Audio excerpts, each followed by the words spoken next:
औज़ुबिल्लाहि मिनश्शैतानिर्रजीम बिस्मिल्लाहिर्रहमानिर्रहीम rabbi ज़िदनी इल्मा। Assalamu alaikum dear students, hope so you all are fine.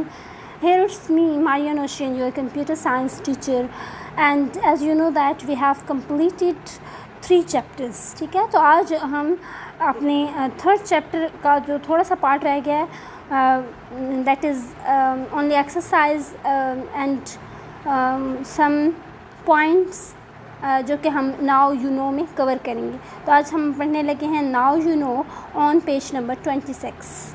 ठीक है, let's start reading. Networking. Networking क्या है? Networking को आप डिफ़ाइन कर सकते हैं 3 पॉइंट्स में। Number 1 point is a means to exchange information and share resources.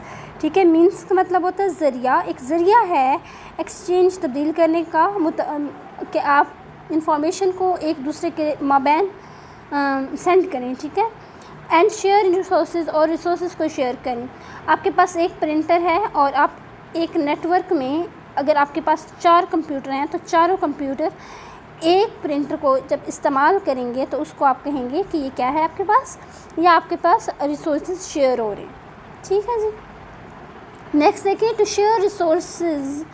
अब टू शेयर रिसोर्सेज को उसने डिफ़ाइन कर लिया, यानी कि पेरिफेरल्स आर इन्वॉल्व्ड। इसमें पेरिफेरल्स भी इन्वॉल्व हैं। पेरिफेरल वो डिवाइस होती है जो इनपुट और आउटपुट दोनों के तौर पे यूज़ होती है, या आप ये भी कह सकते हैं कि peripheral devices are the devices जो कि आप कंप्यूटर के साथ अटैच भी कर सकते हो और फिर उसको डिटैच भी कर सकते हो। आप कंप्यूटर के साथ उसको लगा भी सकते हो, अपनी मर्ज़ी से उसको कंप्यूटर से आप निकाल भी सकते हो। ठीक है, जैसे कीबोर्ड है तो कीबोर्ड आपकी मर्ज़ी है कि अगर आपके पास ए कंप्यूटर है एक और एक बी कंप्यूटर है तो आप अपने ए कंप्यूटर से कीबोर्ड को निकाल के बी में लगा दें। ठीक है, तो कीबोर्ड भी आपके पास पेरिफेरल डिवाइस है।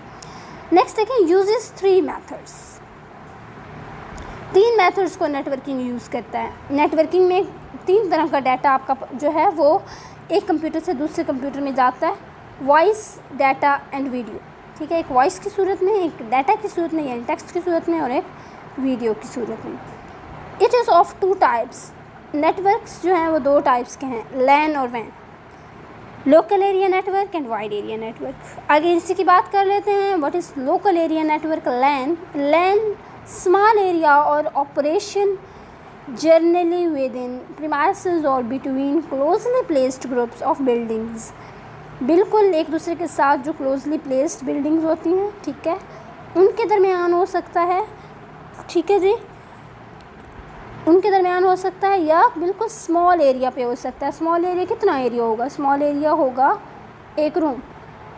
ठीक है, स्मॉल एरिया कितना हो सकता है? 1 रूम हो सकता है। और एक दूसरे के साथ बिल्कुल क्लोजली जो प्लेस बिल्डिंग्स होती हैं उनमें लैन हो सकता है। Computers can be connected through wires to form a network.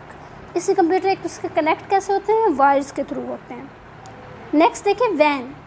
Large scale data network covering large distance. ठीक है, ये ज़रा लार्ज कवरिंग डिस्टेंस एरिया होता है इसका। Work with cables and satellites. ये केबल्स और सैटेलाइट्स के ज़रिए वर्क करता है। ठीक है जी। Internet, transmission of data between computer networks. Internet computer networks के दरमियान डाटा की तरसील को कहते हैं, ट्रांसमिशन को कहते हैं। विद इन और विदाउट द कंट्री। ये विद इन कंट्री भी हो सकता है, विदाउट कंट्री भी हो सकता है। ठीक है, आउटसाइड द कंट्री भी हो सकता है। विदाउट नहीं कहेंगे, आउटसाइड कहेंगे। आउटसाइड द कंट्री भी हो सकता है, यानी कि this is all over the world network. ठीक है, ये वर्ल्ड वाइड नेटवर्क है, जो पूरी दुनिया पे फैला हुआ नेटवर्क है वो इंटरनेट है। क्यों? क्योंकि वो एक नेटवर्क को दूसरे नेटवर्क के साथ कनेक्ट कर रहा है।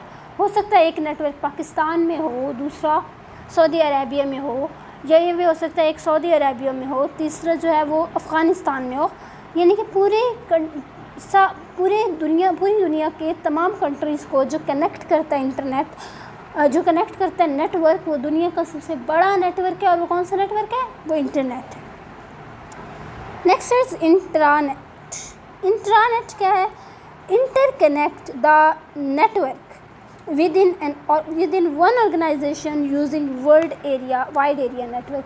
वाइड एरिया नेटवर्क को यूज़ करते हुए आप जब एक ऑर्गेनाइजेशन में एक नेटवर्क बनाते हो उसको क्या कहते हैं, उसको आप इंट्रानेट कहते हैं, ठीक है। Multimedia applications displays presentation using motion, video, animation, sound, graphics and text। Multimedia का मैं पहले आपको मतलब बता चुकी हूँ, जिसके अंदर बहुत सारे मीडियाज़ हों। एक मीडिया है मोशन यानी हरकत करना, एक है वीडियो के अंदर आपके पास मोशन प्लस एनिमेशन भी आ जाती है और पिक्चर्स भी आ जाते हैं, ग्राफिक्स भी आ जाती हैं, टेक्स्ट भी आ जाता है, सब कुछ आता है आपके पास वीडियो में। एनिमेशन, ठीक है, मूविंग ऑब्जेक्ट्स हैं। साउंड, आवाज़ है आपके पास। ग्राफिक्स, पिक्चर्स हैं। एंड टेक्स्ट, और आपके पास लिखी हुई कोई भी चीज़ है। For this a computer must have speakers. आवाज़ तक क्या है, साउंड कार्ड, ताकि कंप्यूटर जो है वो एनालिसिस कर सके साउंड की, ठीक है। C D ROM drive storage device है। And large amount of RAM, और बहुत बड़ी अमाउंट रैम की होनी चाहिए अगर आप अपने कंप्यूटर में मल्टीमीडिया एप्लीकेशन इंस्टॉल करना चाहते हैं तो। So students, I think it's enough, and from our next lecture इंशाल्लाह ताला अज़ीज़ we'll continue from email. So till then, stay blessed. Remember me in your prayers. Allah Hafiz.